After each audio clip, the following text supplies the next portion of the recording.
अब देखिए आपका सवाल कितना था, 9 नंबर ना था। 9 नंबर सवाल है, उसमें गेहूं का एक ढेर दिया है, नहीं कि गेहूं को ऐसे गांव में या जहाँ भी खेती होती है वहाँ गेहूं ढेर लगाते हैं, तो जो ढेर बनता है ना वो शंकु के आकार का हो जाता है, और उसकी ऊंचाई जो है, उस ढेर की ऊंचाई हो गई है 3 मीटर, और उस पूरे ढेर का व्यास दिया है 10.5 मीटर। ठीक है, हम यहाँ पे चूंकि इसका क्षेत्रफल भी निकालना है, इसको ढकना है, मान लीजिए किसी प्लास्टिक से या किसी भी चीज़ से, उसको हम जब ढकेंगे तो ढकने के लिए जो हमको एरिया चाहिए वो एरिया भी निकालना है और आयतन भी निकालना है।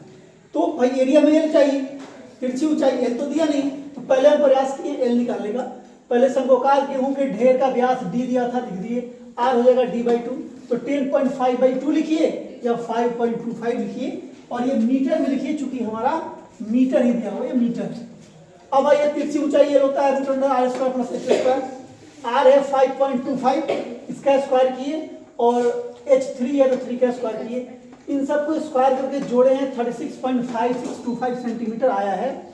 और इसका जब स्क्वायर रूट निकालें तो एग्जैक्ट स्क्वायर रूट नहीं आता, तो हम 6.04 लगभग में मीटर निकाल के इतना हम रहने दिए हैं, इसको यूज करेंगे बाद। ये एल का वैल्यू हुआ, हमको निकालना है पहले शंकु का आयतन, उसमें एल की जरूरत नहीं है। शंकु के आयतन का फार्मूला होता है 1/3 πr²h, तो 1/3 πr²h। 5.25 नहीं रख करके हम 10.5/2 ही रखे हैं कि कटाने में हमको थोड़ा सहूलियत हो, तो हम 10.5/2 रखे, फिर 10.5/2 रखे, इंटू h रखे।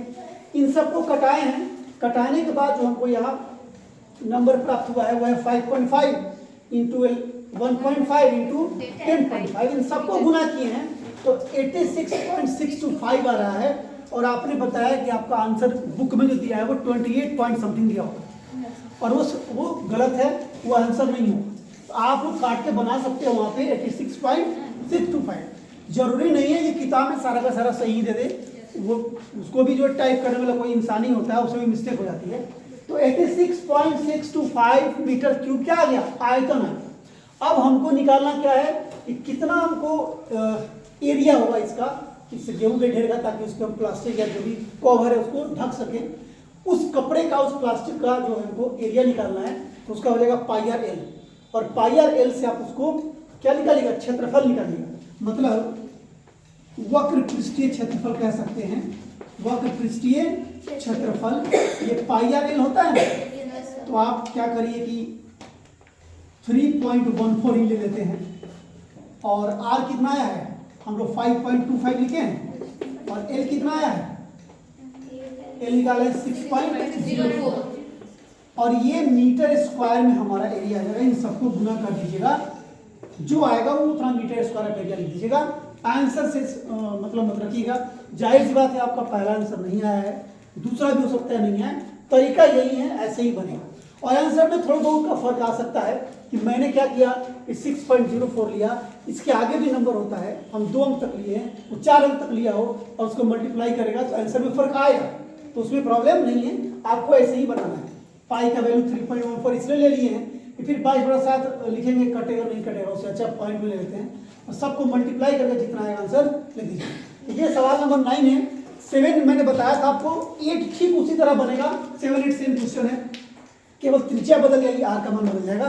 तो आप जो है 13.8 खत्म हुआ आपका, 13.7 खत्म हुआ, इन दोनों का फेर तैयार रखिए, होमवर्क भी बना के लाके चेक कराइए। आज जो लोग बना के लाए हैं कॉपी इकट्ठा करिए, लंच के बाद हम लोग बाहर बैठेंगे हिंदी वगैरह कुछ पढ़ने के लिए, तो उसको हम उसे समय चेक कर लेंगे 10 मिनट, और ये दोनों एक्सरसाइज का फेर कल हमसे दिखा दीजिए, ठीक है। और 13.6 कल शुरू करेंगे। संडे के क्लास में हम सोच ही लिए हैं कि मेंसुरेशन एकदम खत्म कर देना है, समझे, क्योंकि ये लंबा खींचेगा, बीच में दूसरा क्लास का उसमें इंटर कर रहे हैं, तो ये टेंशन बना रहा है कि छूट रहा है, इसको क्षेत्रनीति को खत्म ही कर दीजिए।